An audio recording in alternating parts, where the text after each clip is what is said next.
Jesse Kurtz in Scottsdale, Arizona, here with the voice of Bronco football, Bob Behler. Bob, this team is on an 8-game win streak. What's been the difference with the Broncos post-Air Force game where they struggled in that, 5th game of the year? Well, I think it's been taking care of the ball, forcing turnovers, and playing with confidence. This is a team that in the 7 years I've been here as the voice that's improved the most from the start of the season to the end of the season. I mean, a lot of those teams that Kellen Moore quarterback were very polished early, but this was a team that kind of, I think, needed to find itself. They had a new coach. A lot of the assistants were new. A lot of players, moved positions or were new in the lineup, and I think they just kind of gained confidence, won a lot of different ways, and I think they just, after losing to Air Force, I think they realize that you just look at the games one at a time, and they've done it, and they've done it 8 weeks in a row, and hopefully can do it 9. And credit to Brian Harsin to rally the troops, because it'd be easy with a first-year head coach for guys to mentally check out. What has he meant to this team to provide that message to get everyone on board?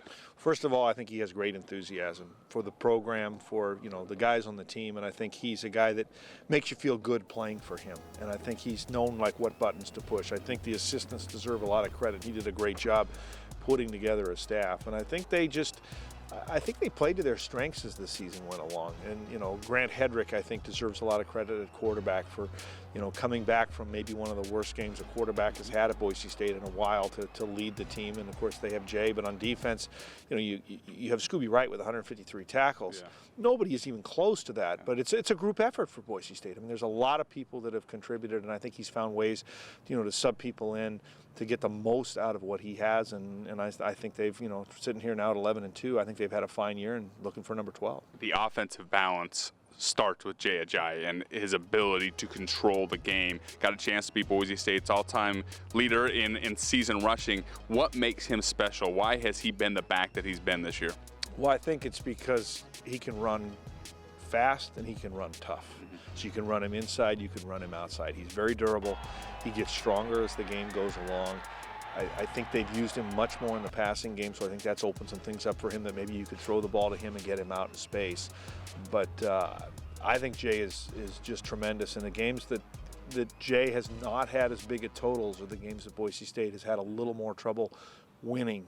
If Jay can get to 100 yards, you got to feel pretty good about Boise State's chances. Defensively, the Broncos force a lot of turnovers. They turn those into points, right around 10 points per game off of turnovers. How are they forcing turnovers and cashing those in?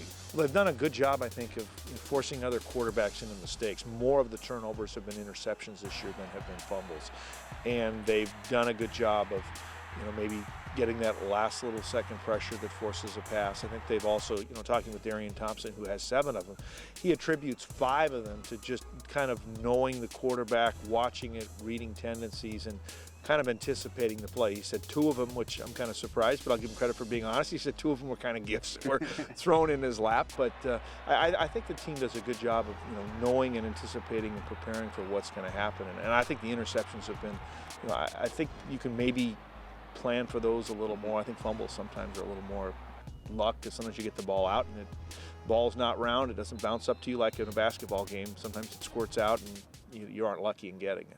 To your points, this is a very well-prepared football team from the top down. What are the keys to a Boise State victory against Arizona in the Fiesta Bowl? I think watching bowl games, they are different. It seems like a lot of times gaffes are more important to avoid than making the big play yourself. You don't want to get punts blocked. You don't want to give up a kick return. If you can get one of those for yourself, boy, that's big.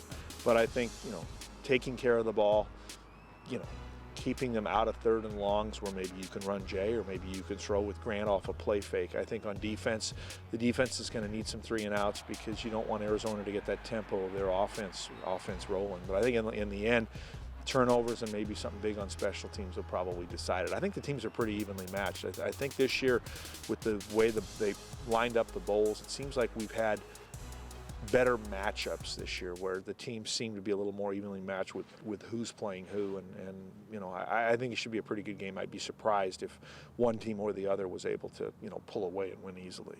Bob, I appreciate the time, and have a great call on Wednesday. Thank you. It's Bob Behler, the voice of the Boise State Broncos.